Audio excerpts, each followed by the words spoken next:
kembali lagi di channel Amelia Novitasari. Nah, sekarang kita bakal ngebahas tentang alga nih guys. Apa aja sih? Yaitu tentang ciri-ciri alga, klasifikasi alga yang digunakan sampai sekarang, dan manfaat dari alga.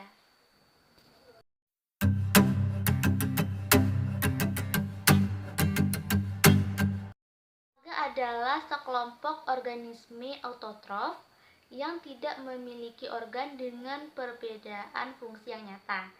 Artinya adalah alga ini dia tidak memiliki organ seperti tumbuhan, yaitu akar, batang, dan daun.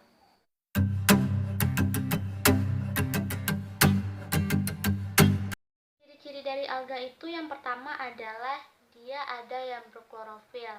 Nah, alga yang berklorofil ini dia disebut juga sebagai alga hijau. Contohnya itu ada uva, ada Chlamydomonas, ada chlorella, zygnema, dan sebagainya. Terus yang kedua adalah jaringan tubuhnya secara relatif tidak berdiferensiasi. Ciri-ciri dari alga yang ketiga itu adalah dia tidak memiliki akar, batang, dan daun. Yang keempat, tubuh dari alga ini secara keseluruhan disebut juga sebagai talus. Kenapa? Karena tumbuhan ini dia merupakan tumbuhan yang sederhana. Artinya dia belum memiliki akar, batang, dan daun. Dia tidak memiliki berkas pembuluh, maka dia disebut juga sebagai talopita.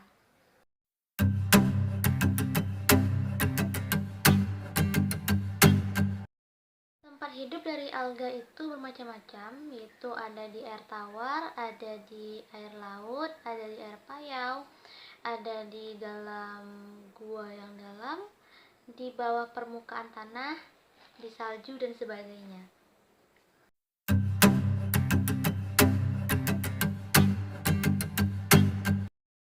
Ganggang itu bermacam-macam.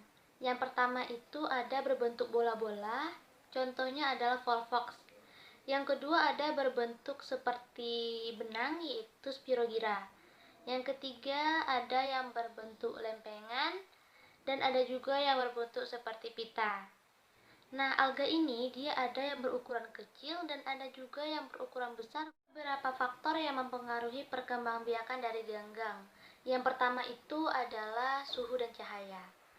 Kenapa cahaya dan suhu itu dia sangat mempengaruhi perkembangan dari alga? Alasannya itu adalah pada cahaya. Cahaya itu dia sangat dibutuhkan oleh alga untuk berfotosintesis. Yang kedua, cahaya itu dia akan mempengaruhi produksi dari spora pada alga. Selanjutnya, faktor yang mempengaruhi dari perkembangbiakan alga ini adalah suhu. Suhu yang tinggi akan menyebabkan terdenaturasinya sel.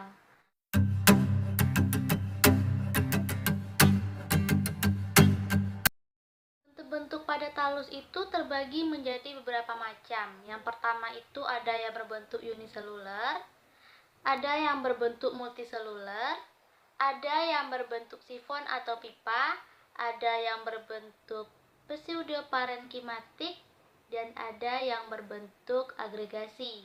Apa itu agregasi? Agregasi itu adalah sekumpulan sel-sel yang tidak mempunyai bentuk tertentu.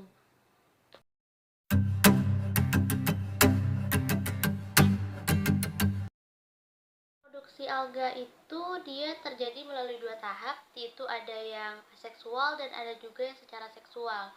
Kalau secara aseksual itu dia terbagi menjadi tiga, yaitu ada fragmentasi, pembelahan biner, dan pembentukan spora vegetatif. Sedangkan kalau pada secara seksual itu biasanya terjadi dengan peleburan antara sel ovum dengan sel jantan.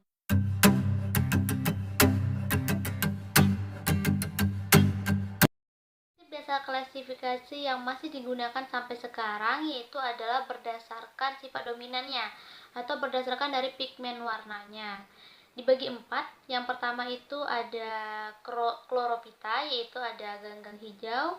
Yang kedua ada chrysophyta, ganggang keemasan.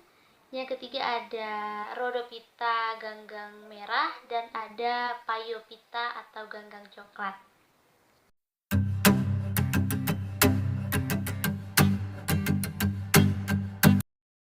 Alga mempunyai beberapa manfaat. Yang pertama itu adalah alga hijau. Alga hijau itu dia berfungsi sebagai makanan ikan, dan yang kedua itu adalah sebagai penyedia bahan-bahan organik dan oksigen bagi hewan-hewan air. Kedua itu adalah alga merah yang digunakan sebagai suplemen kesehatan dan sebagai makanan.